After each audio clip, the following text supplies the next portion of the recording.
lawmakers wheeling and dealing to get a new financial rules bill passed before the July 4th holiday. One of the biggest critics of the bill is Senator Gregg, and he's standing by with my colleague Peter Cook. Peter.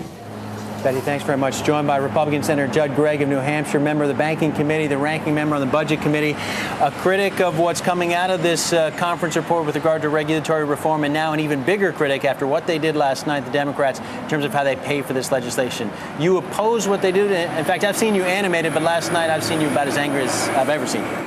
Well, you know, you shouldn't lie to the American people, which is exactly what they're doing here. They said, when we did the TARP bill, we said very specifically that any money that came back from TARP was going to go to reduce the debt which we incurred in order to do TARP. We borrowed $700 billion, or up to $700 billion, borrowed it from the Chinese, I guess. And we told the American people that when that money was paid back, much of which has been paid back, we would use it to pay down the debt. Now what they're going to do is spend it. And that's breaking a covenant with the American people. We made a very clear commitment to the American people that that money would be used to pay down the debt, not to create a new program. In addition, they're doing this double counting, where they're going to increase the cost to banks for their FDIC insurance, but instead of using it and putting it in the FDIC insurance fund, they're going to use it to offset this new spending. So they're going to double count it. They're going to claim they're using it for the insurance fund and they're using it to fund this program. It is total fraud on the American people.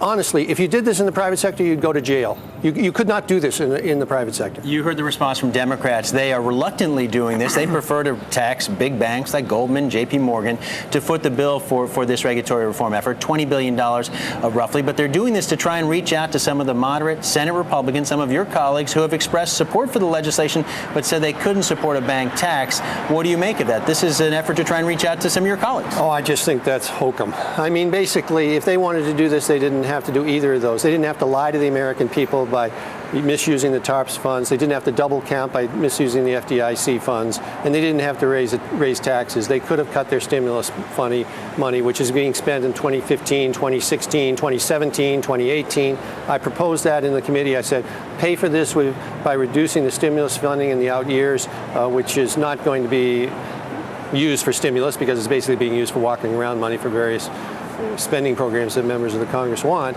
and use that to fund this bill.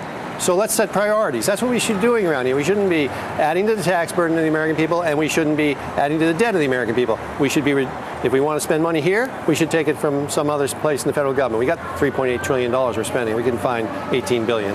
You've been a crucial player, an integral player in these talks of regulatory reform for months now. You know the situation. There were 60 votes back in May in the Senate to move it out of the Senate.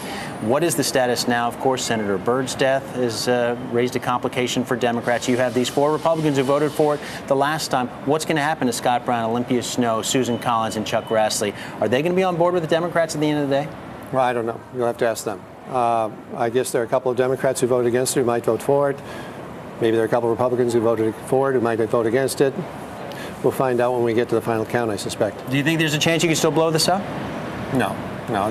This has the momentum of the presidency and the majority party behind it, and I suspect it will pass. Senator Gregg of New Hampshire, as always, appreciate your time. Betty, we'll send it back to you in New York.